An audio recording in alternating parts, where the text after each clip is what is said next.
This is weird.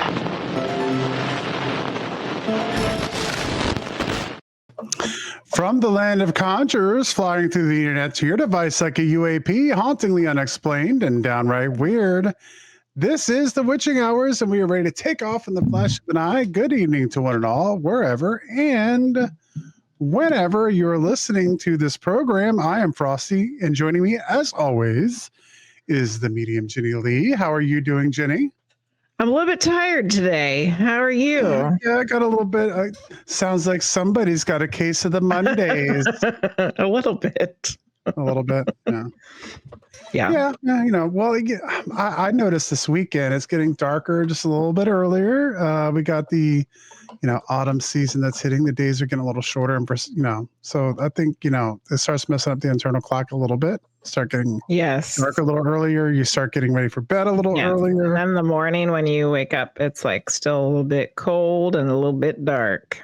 A little bit, yeah. It's been a lot cold and a lot dark for me in the morning. So, of course, my night owlness is fighting against that. So, anyway, welcome in, everyone. So glad to have you back. Another Monday, another Witching Hours, and we got another great show for you guys tonight. Looking forward to it. And we just want to thank real quick. We already got Shadow Max resubbed for 2 months. Thank you, Shadow Max. Hoaxers resubscribed for 25 months. Thank you, Hoaxers. Norse resubscribed for 24 months. Thank you, Norse, so much. Did you say 2 months for Shadow Max? 18 months.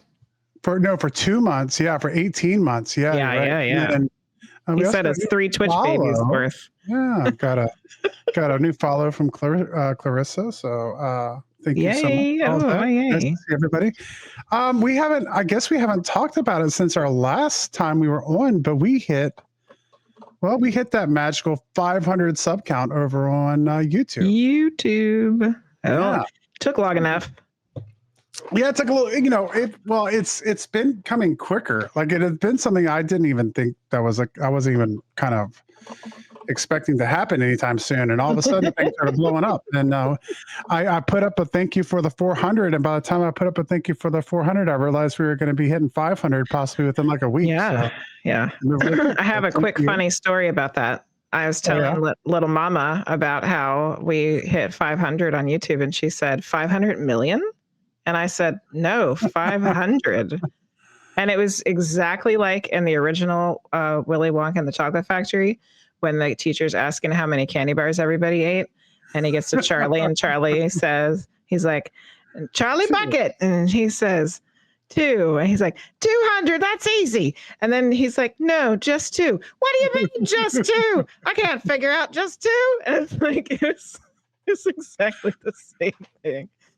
So we've been joking about it ever since.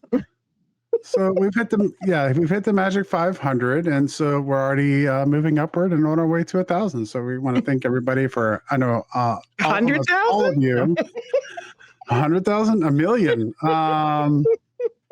So we want to thank everyone who's gone over there and taken the time to subscribe over there and watch the videos, because all the things are going up right now. Spotify, all the podcast downloads are going crazy. So just want to thank everyone so much for showing up and hitting, watching the content and hanging out with us and leaving comments and all those things, because it is very appreciated. As I talk about all the time here, the more it happens, the more people that find the show, and the more people find the show, the more we get to talk about this stuff, which is really the important part of it, is being able to talk about all the cool things we as a community and we as me and Jenny want to talk about on here, because there's a lot of topics I would like to talk about that we haven't gotten to yet. So we'll get there. All right, Jenny. Do we want to do the news first, or do we want to get into our trailer for this week? I think you need to show the trailer first. Like right now? Yeah. For everybody? Uh-huh.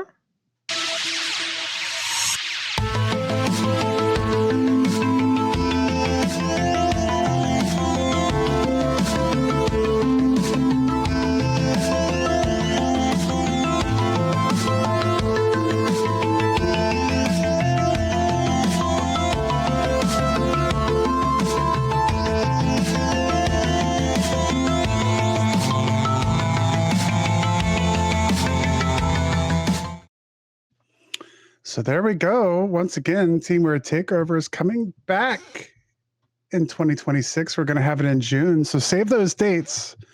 We have the dates set in. So if it's something Frosty's you want to putting attend, little look ahead. hints into all of these videos. If Yeah, so anybody you can figure them out. take a look ahead and see if if you can figure it out. If you have an idea, if you think you figured out where it's going to be, you can feel free to put it in chat, and I guarantee that we will not tell you whether you are correct or not until Halloween.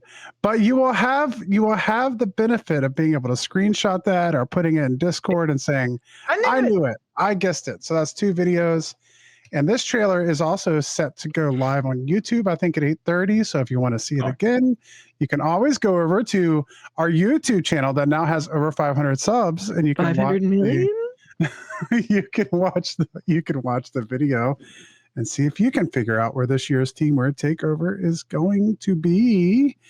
We have some folks just wanted everybody to know that no YouTuber has hit 500 million yet, and she's putting a lot of pressure on us.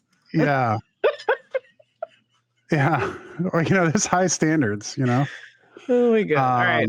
Let's do the weird news. We could be the first ones. Well, we got a couple other things that I wanted to talk about real quick, because we had some things that we did over the weekend. We got a chance to go out to Hall's Tavern, and we did a paranormal investigation. Well, I did a paranormal investigation there. You didn't. And we were able paranormal stuff. We were able to investigate a tavern built in 1780. It's never been investigated before. Yeah, that had never been investigated before. And I will be completely honest with you. We're out there with Transcend Paranormal, Steve Dills, we've had on the show a couple times. Yeah. And, being able to investigate somewhere for the first time is definitely intriguing. Someplace that old, a building that was that old.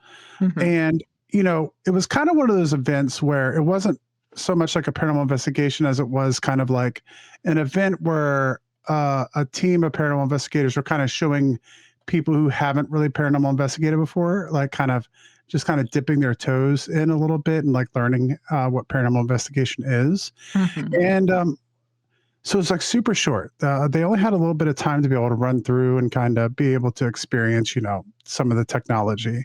And we got some really, really great evidence in a very short period of time. Mm-hmm. We were able to confirm when we were walking up, Jenny said to watch out for the name Elizabeth. Yep. And we were doing an Estes method with Steve, and we got Liz came up, formal name Elizabeth. And the other medium was saying Betsy, which is another short name for Elizabeth. Yeah. Yeah. So we were able to get, and then also a lot of confusion from the spirits that night in terms of, which I said, they're not going to know what's going on. They're like, where are you coming from? How did you get here? Like, we were getting like questions like that because it essentially sits vacant. So it was interesting nonetheless. So that was something we were up to. Maybe we can have a chance to kind of chat about that. If anybody has any questions, you feel free to, we can talk about that on Discord or something like that. That was great. Next weekend, we are going to be gone to Haunted Travels Weekend with Altrusis. So we're going to be doing, I think we're doing a panel there Friday night with Sam. So we're going to be joining him along with Heidi Kemper and Kim Sage. Kim Sage is going to be there. Yeah. All kinds of people are going to be there that weekend, and we're going to be hanging out, and we get to go to Gettysburg for the first time. So we're going to be hanging out and doing that with Sam Baltrusis. So there will be no show next Monday, but we will be back the week after that, ready to go live with another Witching Hours. All right. So now the weird news.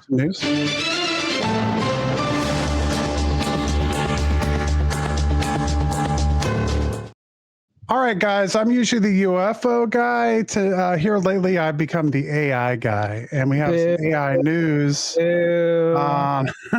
We've got some news about this stuff. I've just been having a lot of conversations lately about AI and what this really means. Yeah. And kind of the dystopian nature that's starting to kind of present itself. We'll kind of see where this goes. The first story tonight is controversial AI-generated actress could be the next Scarlett Johansson, creators claim. Tilly Norwood, I think a lot of people have been talking about this, so some may be familiar with this. Tilly Norwood, an AI-generated young actress who has been stirring things up among human actors who see her as a threat, has the potential to become a global star.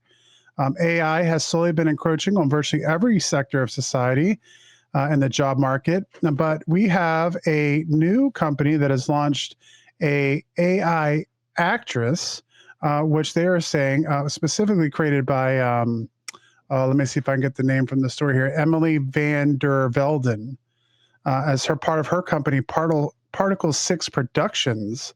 It specializes in AI acting talent, and Tilly is the startup's first big project. Hollywood talent agents have allegedly been quietly circling Norwood for representation, and van der Vellen believes that the AI actress could one day become as big as Scarlett Johansson.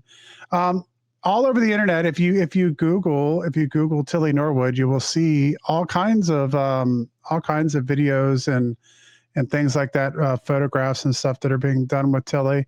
And this has been quite obviously, as you could probably imagine, offsetting to flesh and blood actors and actresses. I mean, somebody said this already, but for crying out loud, can we make the AI do the things we don't want to do and keep the things that we like to do for us? That'd be great. Thanks. Yeah, and I think that's become part of the problem, I think, is that, it seems like AI is doing all the stuff that, we want to do, and we still have to do all the garbage.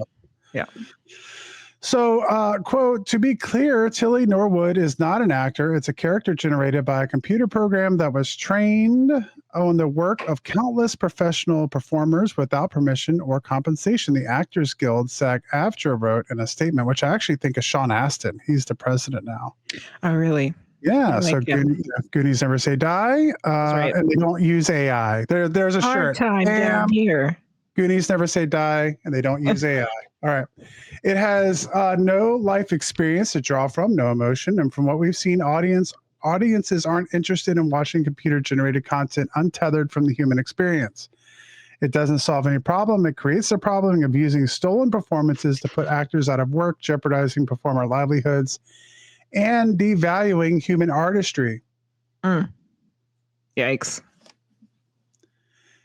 Tilly is already attracting interest from talent agencies and fans, and the age of synthetic actors isn't coming.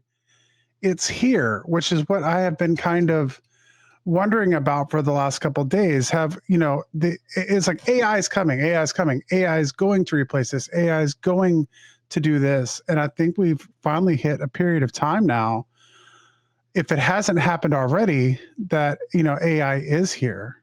AI is taking jobs. So it's quite the conversation to be had, a dystopian one for sure.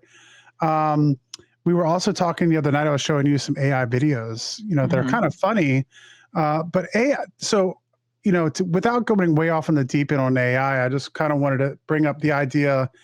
Essentially, a concern that I have is right now I'm able to distinguish, I think, what's AI and what's not AI. There's the telltale signs of like weird movements, and the voice inflections aren't quite correct. Got 6 fingers and, Yeah, but within the last year, well, they got the fingers now. They got the hands figured out. You know what I mean? Not on all the ones I've seen. Well, on the good ones it does. And so I think the problems is going to happen very soon where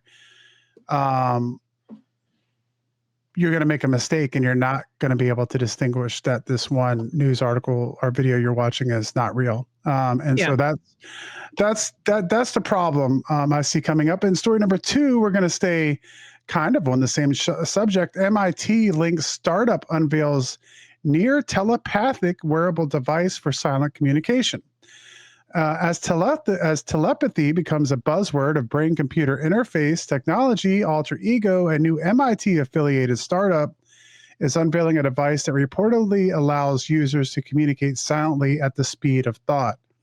The device, built as the world's first near-telepathic wearable, is raising hopes for groundbreaking accessibility and concerns about privacy as brain-computer interfaces move into the consumer market.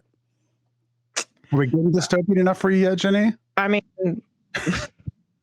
both of these stories we could go off on some crazy tangents, but we don't need all that stuff. Yeah. That's all I'm going to say about it. Founded by Max Newlon and led by COO and CEO Arnav Kapoor, Alter Ego has positioned itself as a company developing technology designed to extend human cognition. I mean, we know where this is going, and it's going for advertising. Welcome to this world. We've already talked about McDonald's putting.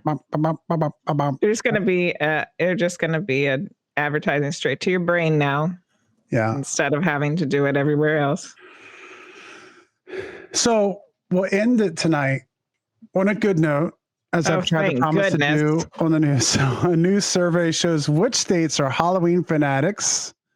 A new survey polled 5,000 Americans who celebrate Halloween across all 50 states, and scoring an average of 4.2 out of 5 is New York, Idaho, and North Dakota.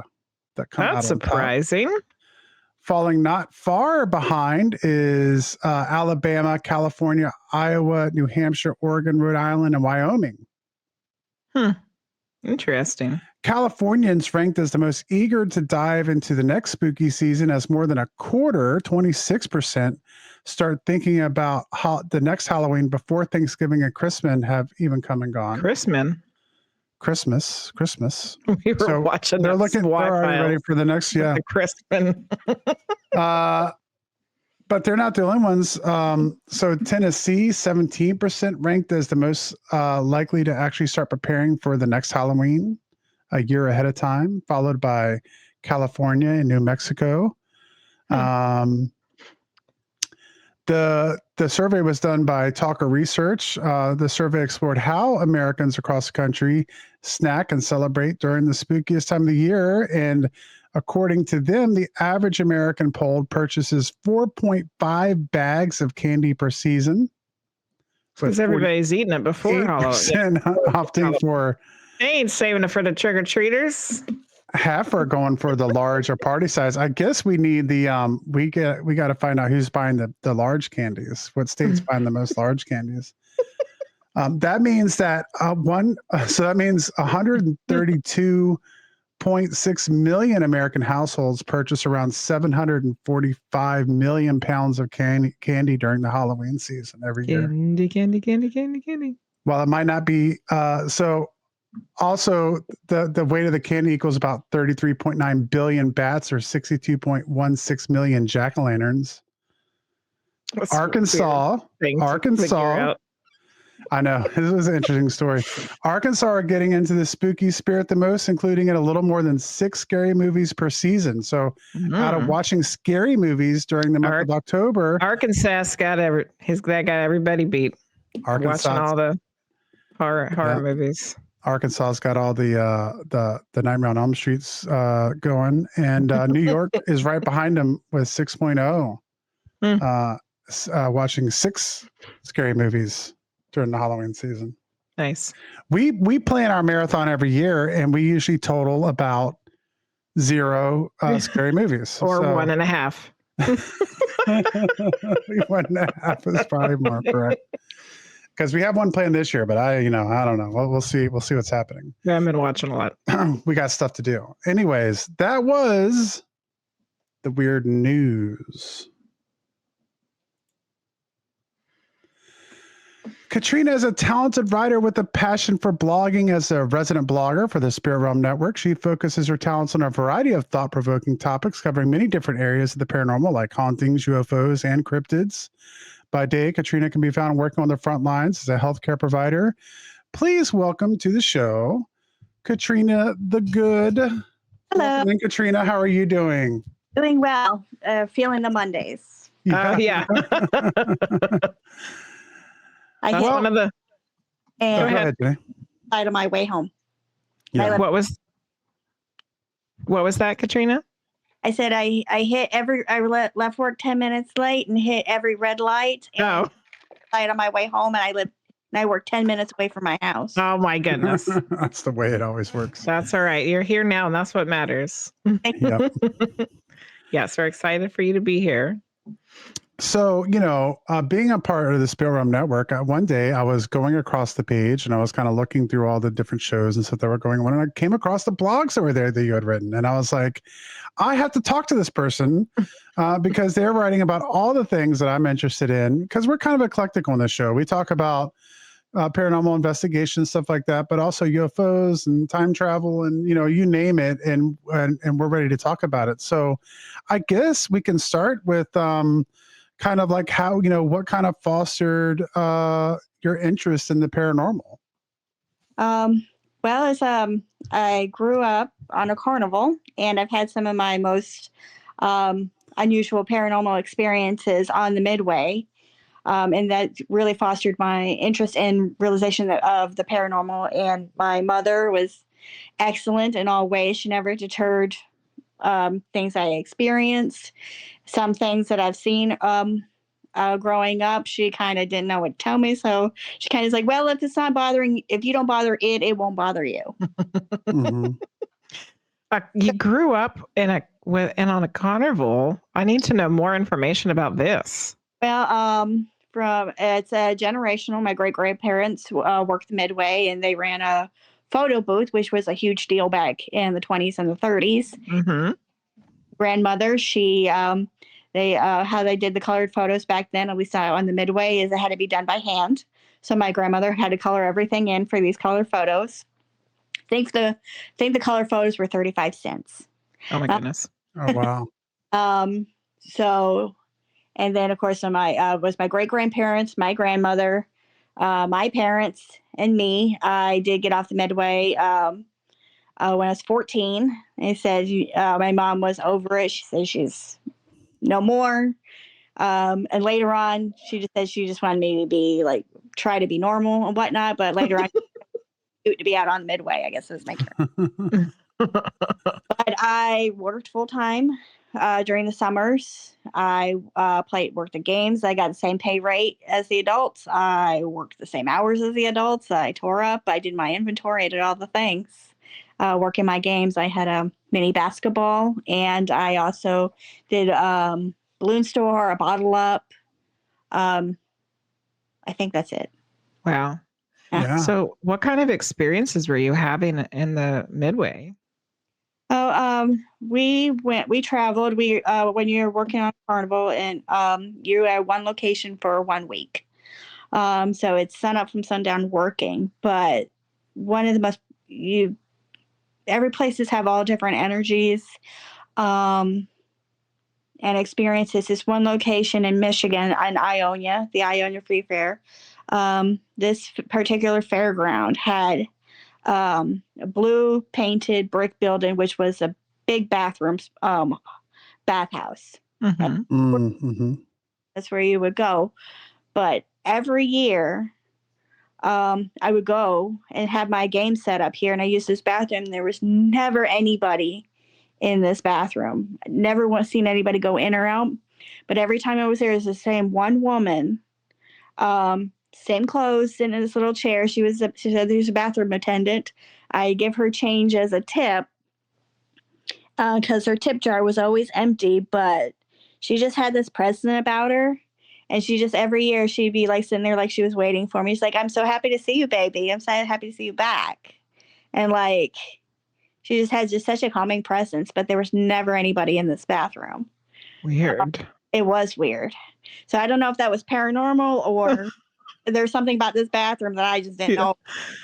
The Wow. ghost attendant of the bathroom. Yeah. That's interesting. One experience that is really hit home for me and still gives me chills to this day. I was about 7 years old, and my mother was stopped to speak to somebody on another ride. It was about twilight, and I can still see it. I'm just standing there very quietly, just waiting for her to get done so we can move on. And it was very crowded. It was very busy night. And this woman and a boy about my age at this time, they were walking through the crowd, and they were walking right past me, just as she would in the crowd, but they were so distorted that they're completely blurred as they were going. Weird. were right next to me, but I could hardly see them. Mm. As I turned around to watch them go, because I got an unusual feeling, everything in the midway stopped. Everything froze in place. No sounds. Even the lights quit flickering. Everything just stood still. It was almost like hitting a freeze button. And I'm turning around, watching these people walk past, and even they stop for a moment. But the boy turns around, and he looks at me.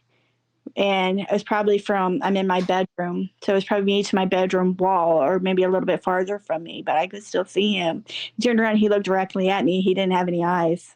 Oh my God. Mm. So it was like a thin layer of skin over his eye sockets. He was so close, I could see the blue veins under this. And Whoa. but it was almost at the same time, I feel it was like curious, like, and almost like I feel like it was almost like another reality, if you will, or something. And I like to think sometimes that there's a grown man over another reality talking about this weird kid he saw walking down the street, Yeah. Mm-hmm. this weird girl that he saw. Mm-hmm. Mm-hmm. So, Yeah. and of course that started. But once they turned around and started walking again, everything in the midway came back to life. Weird. My mom still remembers to this day where I was like jumping and pulling on her. I was like, Mom, that boy was looking at me and he didn't have any eyes. How do you explain that? Yeah. Yeah.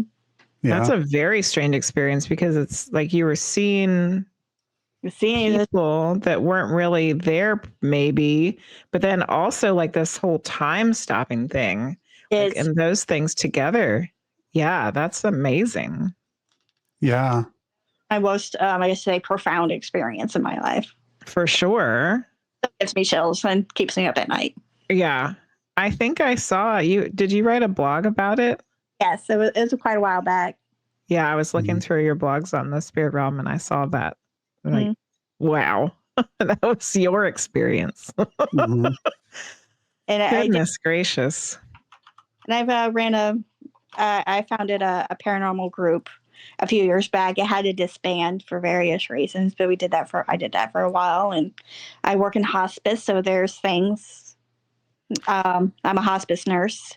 That's the other thing I was going to ask you, because in your bio it says that you work in healthcare, and like there's lots of different kinds of healthcare, but yes, as a hospice nurse, what kind of experiences have you had with that? The dying process is super fascinating. Mm-hmm. And I would say, honestly, it's harder for us, the living, than it is for those who are passing on. Absolutely. Though there are a lot of, when the body is transitioning, there can be a lot of issues like terminal agitation, and I won't go into the medical, but most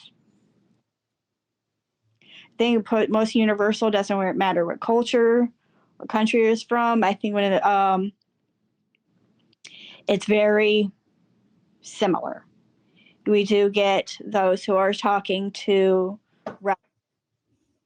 We've even had, we have just like, because we speak a lot, there's a lot of paperwork. And once we heard talking in one of my patients' room who was actively dying, and we go in, it's like, family's here, great, because I need these forms signed right quick. And, you hear the voices and everything like that. You go in and there's nobody there. Wow. I've worked in ALFs and other assisted living facilities as well. And I've seen once I was pulling up to work, it was about 7:00 in the morning, still a little dark. But we have like this little screened-in lanai with rocking chairs, and I'm like, there's somebody sitting out there already early, coffee, whatever like that. It's like, well, I'll go in and see if she needs a refill on her coffee or whatever, make sure she don't need anything. While I'm getting out of the car and everything like that, she stands up out of the rocking chair and vanishes. I guess she didn't need any more coffee then. Disembodied voices asking for help, or I've seen doors open and close. When I was passing medications at another ALF I was working at, and there's like these little front doors in for their general store. I have my big cart sitting out there going through my stuff, and all of a sudden just like the door's locked, so it's like rattling really hard right next to me and whatnot. I'm like, it is 9:00 at night. I don't have time for you. Yeah. Rarely I been scared or felt like malevolent. Because another experience is we were able to receive a class A EVP of a very scary voice telling us to get out of this house that we were dating. And then they picked up a second voice that was a lot softer, asking for help. Oh wow. So it's like well, what do you think? It was like, well, I think you need a priest, not me. Oh, what you expect me to do? And then we'll come back and see what happens after that. Wow. Yeah, that's something I'm pretty fascinated with too. Is when people start getting near the end, that veil that we like to talk about does seem to get very thin, and yeah, it does. They start being able to see and talk to other people that have passed on. It is very fascinating. I mean, it seems to be more common than uncommon, to be honest with you. I mean, when I was younger, I wondered about these things. Of course, as you get older, part of the deal when you get older is you have more people that that pass away. So I've gotten to a point in my life where I've had all of my grandparents have passed and stuff like that, and I've seen with my own eyes that kind of happen where you go to visit and it's so and so came to see me today, and it's like, okay, so and so's been dead for like 15 years. Yeah. And you start hearing lots of these stories. I imagine that's super common. It happens more often than people realize. Yeah.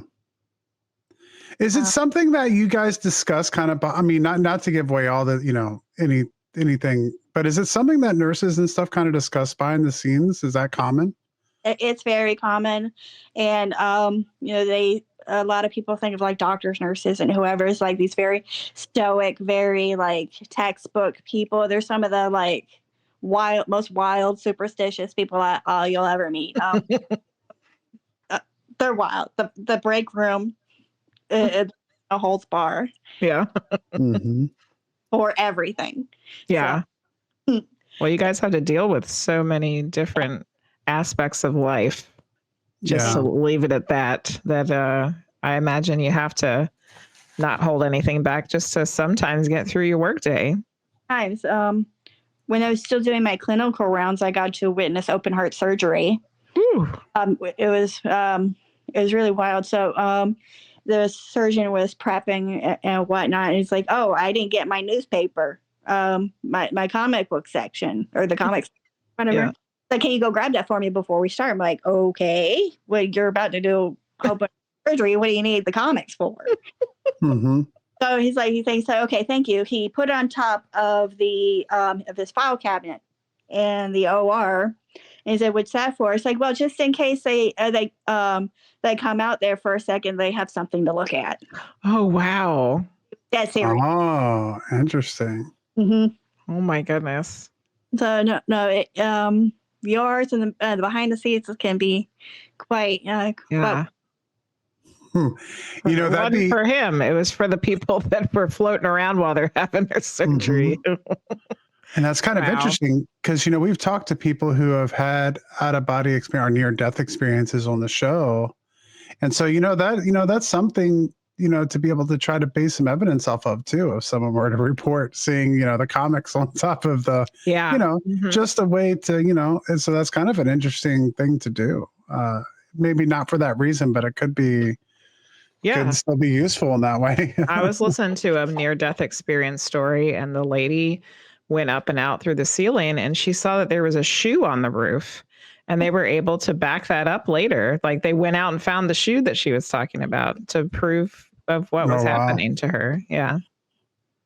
Life is really fascinating, and I have learned through being in the medical field, and just as I've gotten older, I have a 2-year-old.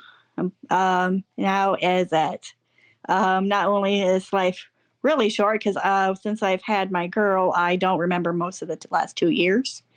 Yeah.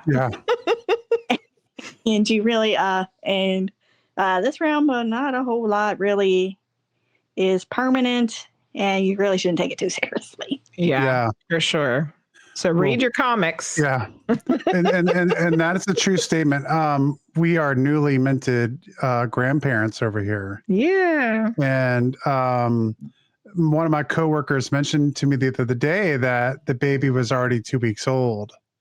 Because she's keeping track. And I'm like, all right, like she's like, it's going by really quick, isn't it? And I was like, okay, the baby's brand new. We don't have to start like all the like filing time already of like how old the baby's getting. But let's just enjoy the, because it moves by so quickly, which is another interesting thing that we talk about from time to time, which is, for the longest time, I kind of thought that time was time, that we just kind of progressed to a natural state. And maybe it seemed to speed up as we got older, as we understood time more, or as we experienced more time. But I really am starting to wonder if there isn't some acceleration of time that's taken place, because it seems to really be kind of picking up steam. It really is. And I'm trying to actively slow it down. Mm-hmm. I'm pushing 40 and I'm I need to dial it. Yeah. I'm not afraid of death or anything like that. But I like to, slow down and enjoy it. Well, yeah, exactly. There's lots of things that we want to do in our lives. And when the days go by so fast, you don't even know that it went by. You can't get anything done. I started talking to younger people about it, like summer vacations, like it's, the old man coming by to talk to the young kids. But I'll be like, back in my day. Well, I ask questions about their perception of time. And, that wasn't something I was so concerned with when I was a teenager. Summers still kind of seem to last a long time and things like that. But I've noticed that they're having conversations about how fast time has gone by.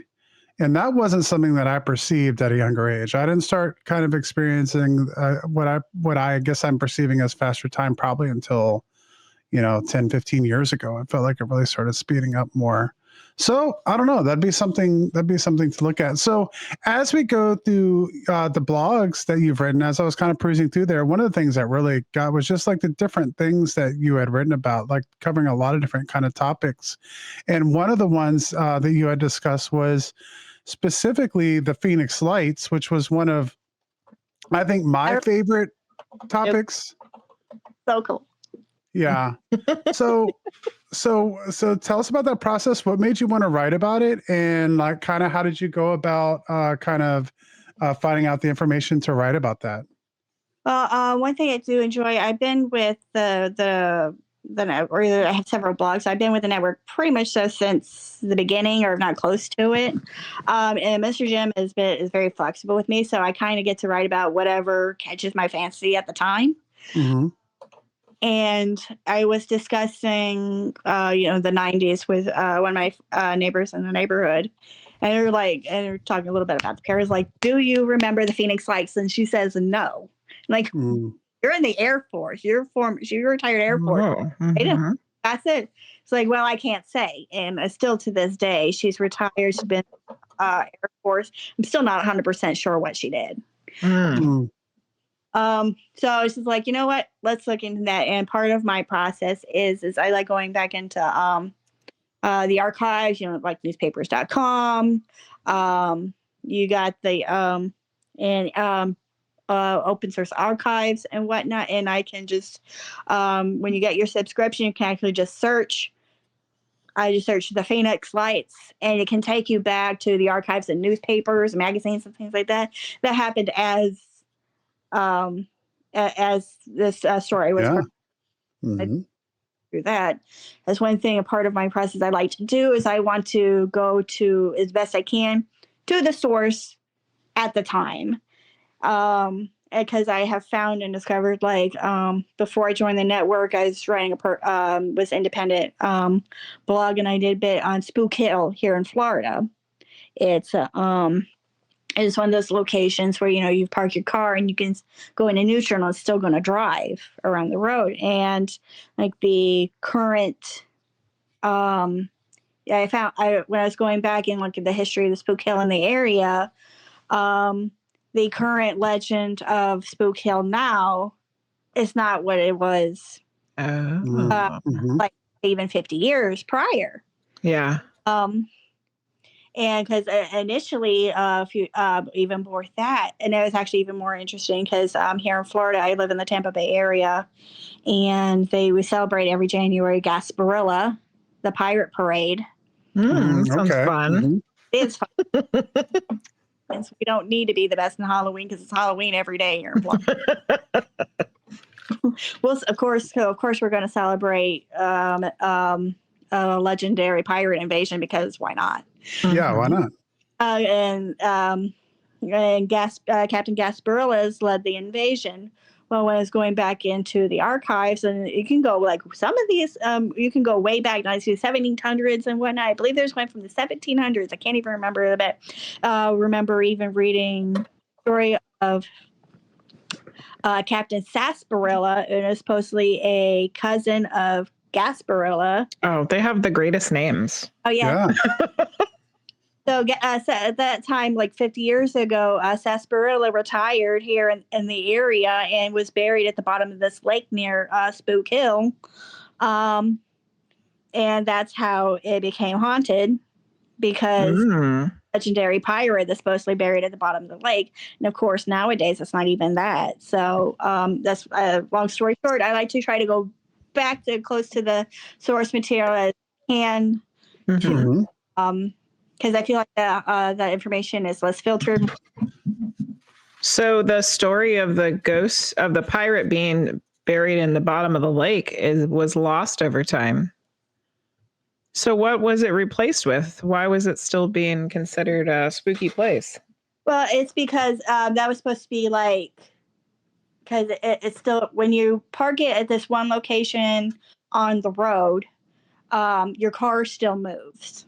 Oh. Like if you put it in neutral. Yeah. Move, so that's why it's considered like a spooky or haunted place. And there's a number of locations around the world that you can do that. Up in again, they have Mystery Ridge, which is very similar. It's not considered a haunted location, but it is landmark, and people do drive through Rose City for Mystery Ridge, and that's part of my research, is finding other locations. From I'm kind of curious about that, because that seems to kind of be like an urban legend that exists kind of all over the country, like these haunted roads. Yeah. We have one in our location. We're in Virginia, and there's a location here called, close by, that's called Snake Road. Ooh. And I was doing some research online about, places. Which is not its technical name. It's not. It's just what the locals call it. Yeah, it's So it's an interesting road. It's very curvy, and you kind of have to be careful on the road. It can be kind of narrow, and there's a body of water that you kind of have to get around. So it's kind of similar in that way. But I was doing some investigation to try to find places that we might want to look into going and seeing. For me and Jenny, and I came across these stories about it that I had never heard before, that date all the way back to like the 50s of it being haunted, and kind of seeing like someone who on the roadside who drowned in the lake, and all kinds of things that I'd never heard before. Now the road was still kind of a famous road, like it's a place where kids wanted to go drive and stuff in high school when they got their license, and they would go too fast down the road and all those kinds of things. But it's interesting how these places kind of stay kind of well known, even though kind of maybe the myth or story around them change over time. I would be also interested if anyone in chat has like that road in their area that's kind of known for those kinds of things. Feel free to share if you have a road where you're from that kind of has that as well. So that's interesting. But yeah, so that's kind of how I came up with doing the topic of the Phoenix Lights, was just speaking in passing with that, and that's just kind of how I decide what I'm going to write about, or I'll just even go to like what's cool right now. Yeah. What's catching your eye these days? And it's like, well, we'll talk about like an XY. Let's say, I don't know, he's a football season starting up. Okay, I might go look and say, is there a haunted football stadium?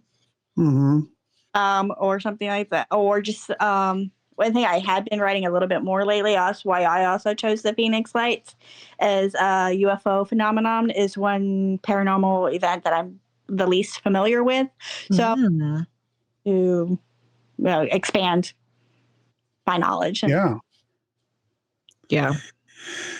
The Phoenix Lights was interesting to me. I think I kind of remember it. I think I kind of remember when it happened because it was kind of on like the semi news, like we had some weird news in the 90s, like a current affair and like, the things that came on right after the news.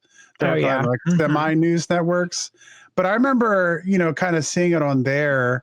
Documented on like Unsolved Mysteries, places like that. And then I remember Art Bell, of course, when I started listening to Art Bell in 1998, which is, a year or so after the Phoenix Lights, is still a hot topic of discussion, of course, on Coast to Coast AM. And so I think, the Phoenix Lights is important because it was probably the most prolific UFO sighting of the 90s. It might be the most prolific sighting we've had since then. I agree with that. What always fascinated me most even about it to this day is how it was like a thing and then it wasn't. Yeah. And well, yeah. It just kind of just like faded. And I even go to people's like, don't you remember that? It's like, no, not really. It's like, what do you mean?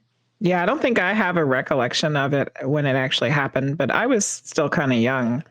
But I know it didn't take that long afterwards for me to learn about it, though. But I didn't know about it when it happened.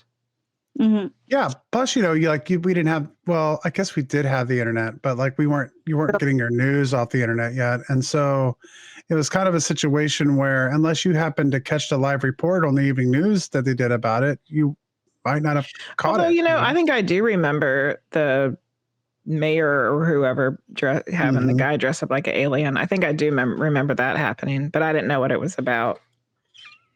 Yeah, what was that? The mayor or the governor? The governor. Yeah. Somebody. Yeah. Yeah. So what's your favorite topic to write about?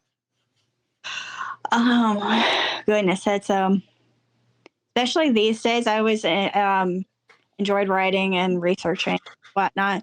So especially these days with my girl, it's almost like my escape, how I relax. So I've been writing more since she's been born than I ever have. So I'm even more productive now than I was before that. And that's kind of the opposite of what happens to most moms. It is, but I like, okay, well, if you want to do this, there's no like before I had her, because she's my only child. I can do this like later on. I'm going to take a nap. I'm going to do it. And when I was like, well, I don't have later. Yeah.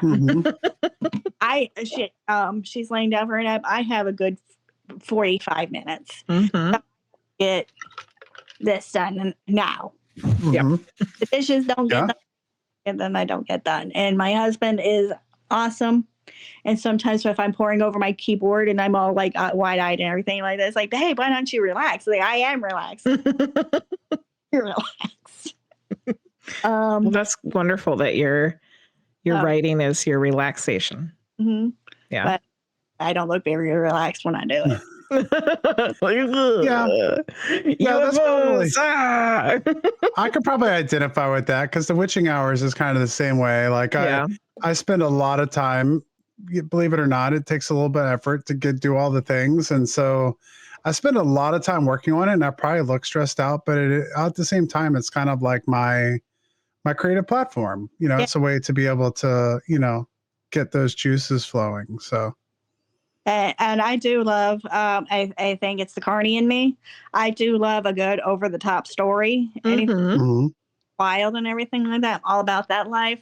So if I can find something wild and interesting to write about, like I think one of my favorites, honestly, it's like a little known cryptid, the Loveland Frogman. I wanted to ask you about that because I hadn't heard about Frogman and I love a cryptid story. Yeah. It's so like, and I guess they say also from being on the road, I'm pretty much so like game for anything. Yeah. The Carney life. We've heard about this. Yes. And anything that's wild, over the top, and gaudy, I love it. But no, the Loveland Frogman is really fascinating because it's such a niche cryptid. It's very localized. It's not like Bigfoot where it can be across state. Even Florida has our own cryptid. The skunk ape. Which I actually kind of honestly believe that it kind of helps give evidence towards the existence of such a creature, because like our skunk ape is considered like a little thinner, bulky, and hairy as like the more northern counterparts, which would make sense because if you're living in a hot, damp swamp, you're not going to. Yep. No, you need less of a fur coat if you're living in the swamp.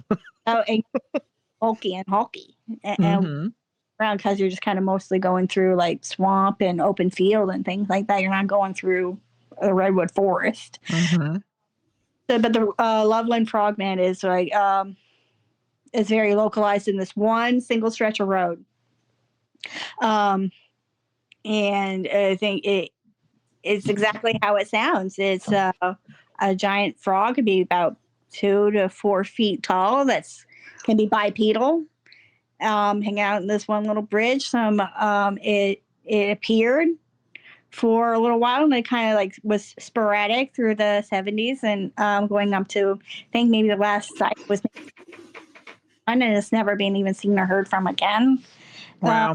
But I do like trying to find like niche things that are more localized that you won't hear about, just because I don't know, I think it makes it a little bit more special.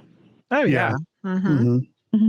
Yeah, we just had Andrew Warburton on last week, and his expertise and that what he's right about is fairies. And that was like totally what he was talking about too. It's like these fairy stories are very localized to different places. And I saw you had a couple fairy stories on your blog, but one of them was a fairy shoe. And I wanted to know more about that one. The fairy shoe is one of the few items that cannot be debunked as being legitimate. It was actually found on side road within. I know that was a few years ago. I believe it was Ireland. I write a lot, so I try to. Yeah. But this little tiny shoe that was found on the side of the road. They say if a person were to wear, it'd be about the size of a pencil, about as tall as a pencil. Whoever would wear it. But what gives evidence towards it? Yeah, exactly. The shoe has been repaired before. So imagine how small a person would have to be to fix a shoe. Yeah. It has wear marks on the sole. So I'm going to put a link real quick while you're talking about this. I'm putting a link in chat if it goes through. And so if I can get that link to go through, then you can click on that, and that'll take you to the page because there's a picture there of the shoe. There's a picture of the shoe. Yeah. It was examined at Harvard, but unfortunately, I was never able to find or read results from that, like firsthand. So what their conclusion was, or where the shoe is now, I don't know. That's so weird. Because you could say, oh, maybe it's just like a doll shoe or whatever. But if it looks like someone's worn it, there's a difference between like a shoe that sits on something that doesn't move and a shoe that someone wears and walks around in. They think like one thing that some have said in the past to try to debunk is because. So there we go. Artisans. Yeah, there it is. Oh, wow. It is so tiny that's next to a thimble. Yeah. That tries to debunk it because, in those times, artisans or apprentices would try to make like elaborate things for their guild. Yeah, it's like a practice. I could see that. That or something that's like either like, even now, even when like selects a good miniature, like the tiny food. Tiny dishes. Who doesn't like a good mini? But I was just going to say, even if it wasn't real, it's really impressive. You know what I mean? It would be for an average sized human to make that, especially in those times, would be almost near impossible to be able to do. Like there's stitching. you know, like you have the stitching to connect, you know, to the sole of the shoe. Mm-hmm. And you're talking about, yeah, I don't know. Like, I guess maybe if you had, I mean, like some crazy magnifying glass that you would use for like watches or something, maybe, I don't know. But that would, I could definitely see that would be incredibly difficult. Very difficult. Yeah. Very difficult. Hoaxers wanted to remind us that it's the top of the hour. It is the top of the hour. It is the top of the hour. It's 9:00 on the East Coast. Thank you so much for everybody who's joined us live. Our guest tonight is Katrina the Good, and we are talking about all things paranormal.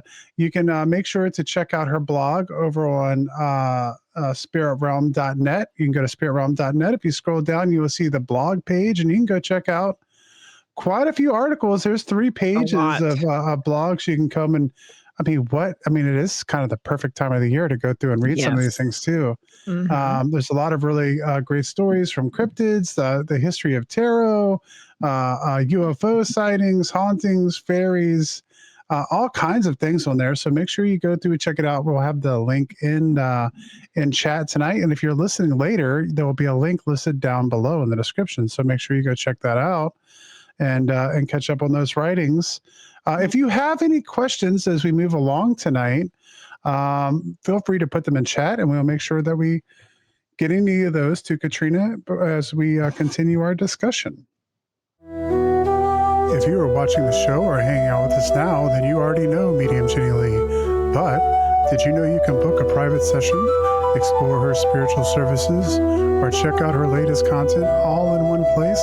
Head over to mediumjennylee.com. Whether you're seeking guidance, answers from beyond, or just curious about what the spirit world has to say, Jenny offers personal readings, mentorship, and more. Don't miss your chance to connect directly. Visit mediumjennylee.com and take the next step on your spiritual journey. Your journey to the weird is just a click away. So, Frosty, I have, of course, a long list with ones that I want to ask about, but I want to give you a chance to ask about one. Oh, no, that's fine. Sure. I mean, there's I was just I was looking at the Phoenix Lights. I get real big into the UFO stuff. I like it all. That's one of the things I've already mentioned before that kind of really drew me to your blogs was just the fact that it talked about so many different things. And this show specifically is kind of the same thing. Like we talk about all these different topics. So I saw that you also had written a blog on there about the Men in Black, which is another topic that really fascinates me because the Men in Black have been prevalent in UFO stories and culture. Well, we even heard it tonight. We were watching one of the newest Y-Files, and they were talking about that was like one of the first occurrences of the Men in Black. Kind of writing about it. What was your thoughts on it? Me and Jenny often kind of have the discussion about whether the Men in Black are government or whether they're otherworldly or what. What was your impressions of writing about the Men in Black? The Men in Black is like, why not a little bit of both? Because of course, like the Men in Black and exactly how they're described, and even that has even gone through a bit of an evolution from the very beginning to is now. Like some of the earlier Men in Black is almost more like not just like a warning, but they seem to be a little bit more human. But now if you're getting to more advanced up there, some are completely bald. They seem to be rather robotic or not even like really sure how to even interact with a person. Just completely unnatural, if you will. But others are just seem to be more like just like stoic or even if they are more robotic or even like twins, even some look alike. And those 5 is like they never seem to be. I always confused like what is their purpose, because I've in my readings and whatnot, it's like never particularly like aggressive or violent or anything like that. It's like hey, this or else like finger wagging like what the shit are you? Yeah, they can be scary, but never violent from what I've heard. Yeah, I haven't like really and like evidence or things have been taken from those experiences or gather some significant evidence or whatnot. But I've never really known to anyone like getting injured severely or even like this. If it has happened, it'd be like a rare occurrence, but it's more like they're able to go about their life and go on, unexplained mysteries and talk about it. Yeah, and they seem to have kind of gone through an evolution where, like you were saying, like the earlier part of them, they kind of come across as being more human, and they've kind of become more like less human as time goes on, it seems. I've even had this discussion with my mother at one point in time when we were discussing it. I think even when the movies came out, and we are doing even more time is because you would like her. She was like, even if like their evolution, even if they're not otherworldly, they even might have their purposely doing their bizarre behavior and appearance to discredit a person. That's true. Oh wow, yeah. More bizarre, it sounds more unbelievable. Like, and why not to discredit their experience and the person even more? Because sometimes even what's even more important than evidence is credibility. And then going back to when I discussed even that, like the Patterson video of Bigfoot, those cats were known scammers and hoaxers. They were not. So when they said they're going to go out and get evidence of Bigfoot, and the Patterson video, I do believe is legitimate. They come back and they don't have integrity with it. You have it right here, but like if you don't have a good reputation or to go behind it, is it really meaningful? Yeah, very true. The Patterson film is interesting because I very much think by watching the video, I've never been completely bought in on the fact that I'm not seeing some kind of disguise. If it was a disguise, it's a good one. But I think the thing that has gotten me to buy in the most is that going back to those locations later and seeing like the distance and the size of the steps and stuff that had to be taken to recreate that. And a lot of, I think that is kind of the most intriguing Bigfoot evidence is when they have photos and you see them walk across, and it's like, especially in this day and age, as we were talking about with AI earlier, how many Bigfoot videos are we going to get that are all AI? But when you can kind of go out there and see the place firsthand and see the steps that are taken, somebody in a gorilla suit couldn't do that. You know? What I find most fascinating about the Patterson video and about her is being from the medical field. I am very observant of people's gaits with her body moves.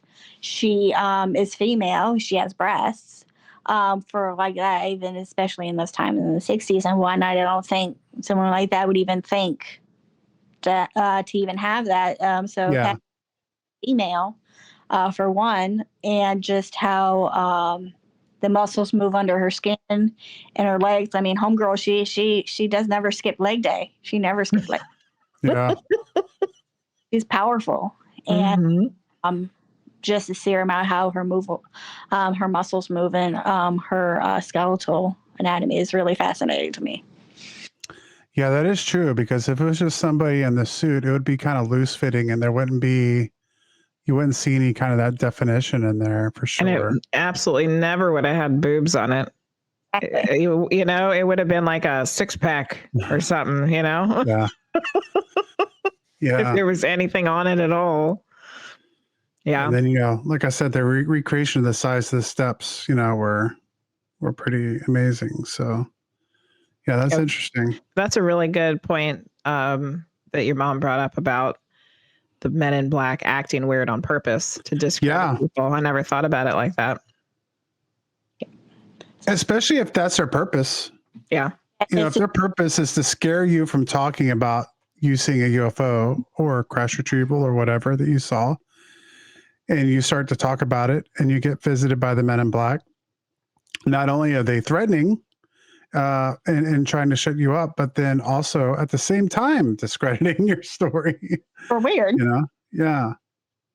Which is important. And that, that's, both, it's really, that both of you brought that up, because that is the key when it comes to UFO sightings, is to discredit, which is one of the things that we still have going on with disclosure now, which is still happening, in the current, I don't know if you've been keeping up with the congressional hearings, but that's still one of the things, is like they want people to come forward. We don't want people to fear losing their jobs by, saying that they had UFO sightings, and it's being done in Congress. And so since it was being done in Congress, people did start coming forward. And in the latest UAP hearing, they started talking about how all those people who came forward were still being discredited and losing their jobs. And so being it's harassed and it's awful. Yeah. Yeah. So Really, I haven't been able to keep up too much, but that doesn't surprise me. No. So it's all a farce. Yeah, it's almost just a way to get people to come out. Tell us your stories so we won't mess with you. Yeah. Yeah, right. Exactly. But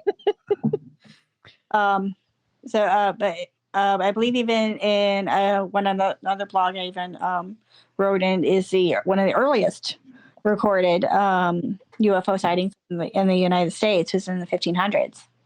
Oh wow! Tell us about that one. Oh wow! Yeah. It was one of course, it was one of the initial colonies, and it was written by the governor at the time. Oh, it's my dog. There's paranormal activity happening. Just a dog. Little rat. And these two gentlemen were just rowing down the lake, and they lost time. They saw it was recorded. They saw they believe like a big bright star in the sky, and they lost time. And when they kind of regained their bearings, they were about a mile or so back upstream, and they had no memory of how they got up there. Wow. And it was recorded at the time of one of the governors of this colony or this the settlement area. And those are like a couple years ago when I wrote it, so I can't even remember the city right off the top of my head. But that was pretty classic, even possible abduction at that time with the time and not knowing how. Wow. So Governor John Winthrop. Yes, of the Massachusetts Bay Colony. Yeah. Who is kind of the original governor of Massachusetts. So you're talking about documented James Everell seeing a strange great light moving erratically over the muddy river. Said it would flitted around for 2 to 3 hours. And then people are trying to say that he saw marsh gas, swamp gas. Even in the 1500s, they're like, it's just a weather balloon. Yeah, that's pretty crazy. I'd never heard that story before. That's very interesting. That's what you get when you get to go back and reading. You'll just find some of the most wild things in these old letters and whatnot, these old documents and whatnot. They'll be like, hey, and since unfortunately news didn't travel very fast, you felt like, hey, this I was rowing up the river and I don't know how I got up there. So that was wow. That's a cool story. And by the way, Uncle has tuberculosis again, so there's that. Yeah. Dang TB. Yeah. I mean, and also, you think of that UFO sighting coming from the Puritans. They, I guess they did have the Salem witch trials, so they did believe, in like kind of super natural things happening, but they were also kind of, I don't know. I don't know if they were going out looking necessarily for things like that. So that would have been, that's interesting. Mm-hmm. But there's all kinds of things that could be interpreted as UFO sightings in the past. Even going all the way back to the Bible with like Ezekiel seeing the wheel in the sky and all that stuff, the burning wheel. So you never know. So as we go along, we got a little bit of time left. I know Jenny asked earlier about other things to write about. Is there something that you've had in your mind that you've kind of been interested in that you wanted to write about that you haven't been able to get to yet, or something that kind of you're looking for? Yes, the multiverse and parallel universes. Mm-hmm. To at least perhaps I'll get to it and when my girls start school or something. But at the moment, that's just a topic for me to really even try. I started and stopped it several times, and my poor husband, he's like, "Baby, you got to get up." He got up on anything, but he told me to give up on that. It's really the quantum realm and the physics and the parallel and the multiverse and Yeah. I have it's not a brief history of time. I'm not sure which one I have over here if I could find it quick enough or not. But I was able to pick up one of Stephen Hawking's kind of last books, which was kind of interesting because he got into this idea of other dimensions and time and things like that. And one thing I figured out is the more I think I understand about it, the more my brain hurts and I forget what even is going on anymore. So it can be kind of a difficult concept, but it has been something I've really wanted to talk about. I would love to have an astrophysicist on the show to be able to discuss the nature of time a little bit more because we already discussed it tonight. We already talked about time. And so, yeah, it's something I would really like to talk about more. It's too vast for my brain. Break it down into little chunks. I don't remember what I did the last 2 years. You could break it down into little chunks. Just find like one little story that has something to do with what might be a parallel universe and somebody's experience, like with a doppelganger or something, and just start lost time. Yeah, start small. And then the more stories that you write about it, the more it'll come together. It probably have to be like even just focusing on one particular case at a time because I struggle a little bit more like when I'm juggling multiple locations or stories at the same time. Like I bid on the 2 Luna parks in Australia. Found that like keeping the 2 parks separate and connecting them at the same time. It took me almost 2 months. Wow. Actually, that was one of the stories on my list I wanted to ask you about because I don't know anything about that. Will you tell us some about that story? It's very interesting. It's the 2 Luna parks in Australia. And one is in Melbourne, and these the main haunting is on the ride Ghost Train. And I have more information on this. This is my more recent one, so I remember more details. The Ghost Train, unfortunately, there was a tragic fire and a family passed away at this time. And they of course, the ride burned down and they were able to replace it. But even the rides in this area still feels very heavy. And there's still been like apparitions and voices heard at the location of the Ghost Train. And there's other spirits like the child at the carousel, apparition of a child that haunts this carousel. Interesting ones is the more mischievous spirits that are at these locations, and I find them fascinating because I always got like the sense when I was doing my research because there's like no like cause, like the Ghost Train hauntings. Obviously, there was death at the park, so that's an obvious point. But there's no like point for like these more mischievous spirits, and it kind of sometimes I wonder if there are spirits that are created by of humans over time at these parks. So the mischievous teenagers and kids and whatnot had created their own prankster band. That one's interesting because I watched a documentary on the Ghost Train fire, and the documentary that I watched kind of alluded to the fact that, which I think was on Netflix, kind of alluded to the fact that there was like a kind of wealthy developer who had intentionally kind of hired thugs to go in and burn down the park. Oh yeah, I remember you telling me about that. So that he could develop, real estate on the land, on the property or whatever, buy it up cheap, because the person who owned the park had refused to sell it or something like that. So I wonder if kind of having this motive behind it would have created kind of like you were talking about, kind of like the spirits to be kind of angry or mischievous because of what was going on specifically there. I don't know. I think it would be possible. I don't see what. I'll give you an example of. Okay. like such a thing can be created. So I had a patient who came to my facility. It wasn't the hospice facility, but it was one of the ALFs I was at. And he was very much so a creature of habit. And, his daughter would come in. Often she was staying at his house, cleaning it up and doing her thing and everything like that. One issue that she said that she had is she woke up so early. She worked later shifts, and so it was upsetting to her that she woke up about 6:45 and she would hear footsteps going down the hall and the cabinet opening and closing.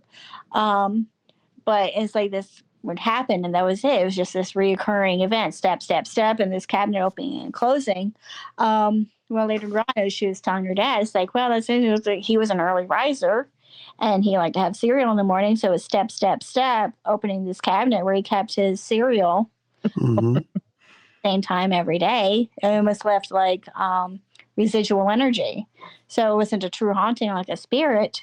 It was his energy continuing the loop, and that could be even like a part of the time.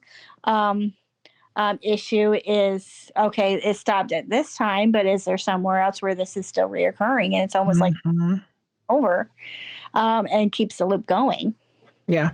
I remember if I for the network or not, but I did write like a bit several years ago of intelligent haunting versus residual. Mm-hmm. That was on the Spirit Realm. I saw it on there. Yep. And that was part of my inspiration for that this was almost like a haunting. It wasn't intelligent. It wasn't a spirit. It was just an event happening over and over again. That's been ingrained from someone who was still living. Someone who's still living. Exactly. Yeah. Mm-hmm. Yeah. Yeah, absolutely. Yeah. So that always kind of interests me, and even because I always had like this idea in my head, and I have no idea how it even came in, but having like a national record or archive or something like that of paranormal activities. Yeah. People like their EVPs at locations, and if like they could say like one paranormal group got this EVP at, I don't know, Bob Mackey's basement at 12:01 on a Saturday. Mm-hmm. A different group go on and they got a same result or a similar result at Saturday at 12:01 or whatever like that. That only would like set up for a precedent that something is occurring, and then could it be fine with either like a physical event that happened, almost like the Gettysburg battlefields, where it seems like battlefields are still continuing on at this time, whether it's residual hauntings or is it actually intelligent spirits? Yeah. How much people's energy leaves their mark on the earth where they're at. Once again, Katrina, we're in Virginia, so we're in the heart of the Civil War battlefield country. Can't throw a rock without hitting a battlefield. I mean, we literally have mounds like over here behind our house. So, but I've investigated 2 Civil War battlefields, and so far we're 2 for 2. Mm-hmm. And we're actually going to Gettysburg next weekend. So I guess we'll see if we're 3 for 3 or not by the time we get back. But yeah, I mean, you got to imagine, like, whether it's intelligent haunting or residual, I think a lot of the energy on battlefields I think most of the stuff I've found so far on battlefields is residual. Mm-hmm. But yeah, I mean, there's definitely the possibility for both. Yeah. Yeah. I've talked to a intelligent spirit on the battlefield. Oh, really? Uh-huh. Yeah. I hear about that. It was at the Wilderness Battlefield in Frederick's, Spotsylvania. And he was saying that he didn't want to, like, he knew that he was passed and he knew kind of what was going on, but there was other souls that were still there that thought the war was still happening, and he didn't want to leave them because they were his friends. Aww. Yeah. It's sweet. It was sad, but it was also, it was really interesting. A bittersweet. Mm-hmm. Aww. And I could see the other guys there. Like, I could see them, like, sitting in the woods, waiting for something to happen. And yeah. So, yeah, there's definitely both residual and intelligent on those battlefields. That's really interesting. Yeah. Yeah, we have we have the cabin on 360, which I guess sometime soon I would like to go out there with the family and Senior Frosty, and we can all go out there and see what we can find out there on that battlefield. So, yeah, that'll be a fun time. A fun time. We have out here in Florida, in my area, we do have several really interesting haunted locations. Where I've done interviews in the past before I drew the network, because I was like on the Crossroads Radio Network. And I done Paranormal Spotlight, and a few other just independent writings I've been doing it for several years before Mr. Jim allowed me to come onto the network. And it's kind of over time I've took professional writing classes and whatnot to improve my style and everything like that. So it's kind of like my earlier work is a little different, but still kind of the same than what it is now. I do enjoy the progression, so I feel like I've improved writing style and explaining and whatnot, getting my point across. Because I feel like I have a tendency to ramble, and I try not to do that. Interviews that I would like to get more in depth on is the Cuban Club here in Ybor City, the St. Augustine Lighthouse. That's one I've wanted to tackle, even more local Florida lore that I haven't gotten a chance to get to, because there's quite a bit. Yeah. There's a lot of haunted stuff in Florida for sure. Yeah. I'm sure part of it's because there's so much freaking water, because Florida's like Swiss cheese. Yeah. Well, it's essentially a peninsula, and then like you say, water, and then you have lots of conflict that happened between the Spanish, because the Spanish and Native American populations there, and so just a lot of tragic history that same as some of the same stuff we were talking about with colonial America, and the things that happened there. So for sure. It really fascinating. Florida is a really wild place to live. So the rest of the country has heard, because Hoaxers just said land of Florida Man. Yeah, Florida Man. And we even now have the Florida Man Games. Oh, really? Oh, wow. It's an annual event now. This past year, the second year. So next year is going to be February of next year, or February or March. It's going to be the third annual Florida Man Games. We're going to have beautiful things like getting together your hurricane party, police chase obstacle course for officers. Let's see what else do they have. I think there was like alligator wrangling. Of course, it was the Publix grocery run. The Florida Man Game. So if you're ever around in Florida around February or March, get your Florida Man Game tickets. It's a wild ride to celebrate Florida Man. Yeah. There we go. That needs to be live streamed onto all the major platforms for sure. I'd watch that over like the Super Bowl. All right, Katrina, we're down to the last minute. Is there anything that you would like to plug about your writing, where people can find you, anything you have coming up? I don't do social media a little too much. I do have an X account, but it's mostly me reposting pictures of flowers. But I am currently writing a spell book. I do practice. I'm an active devout pagan, and I know all about the magic and the esoterics and all that other cool stuff. Nice. And fairies and mermaids are real, and no one can tell me otherwise. Says the Carney girl. I've been working on this book for about 3 years. It takes a long time because all of my illustrations are, I don't even want to say illustrations because I can't even draw a stick figure, digital art.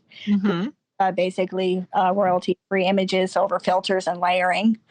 So don't be impressed. Is this book something you're planning on publishing? Yes, I would, just because it's just an elaborate spell book about magic and stuff like that, but it's all illustrated and colorful and gaudy and wild and all the things that I like. So awesome. Sometimes I wonder if it's a little too much because it's like, this is a lot of color on here. Some people just want to talk to the moon right quick, and they have past all the tie dye to get to the. I no. like. Oh. The people that will love it will be the ones that find it and enjoy it. For sure. And, all right, everyone. So make sure you go to spiritrealm.net. If you scroll down, you'll see the shows that are located on there. All things like the witching hours and transcribing and all those wonderful things we talk about on the show. If you scroll down past those shows, there's a whole row there of blogs. You click on that, and that can take you to all 3 pages of blogs that you can catch up on. Like we talked about before, it's the perfect time to do it. It's spooky season. Mm-hmm. Go through there, check it out, because pretty much no matter what you're interested in the paranormal, there's going to be something in there for you. Thank you so much, Katrina, for coming and hanging out with us tonight. A lot of fun. Yay. Yeah, it was a lot of fun. Yeah, it was great. Hopefully we're going to talk to you further down the road. Thank you, everyone, for coming and hanging out this night. And also, Katrina, just hang on. Don't go anywhere. We'll talk to you in a minute. For all of you listening at another time and another place, we will see you all next time.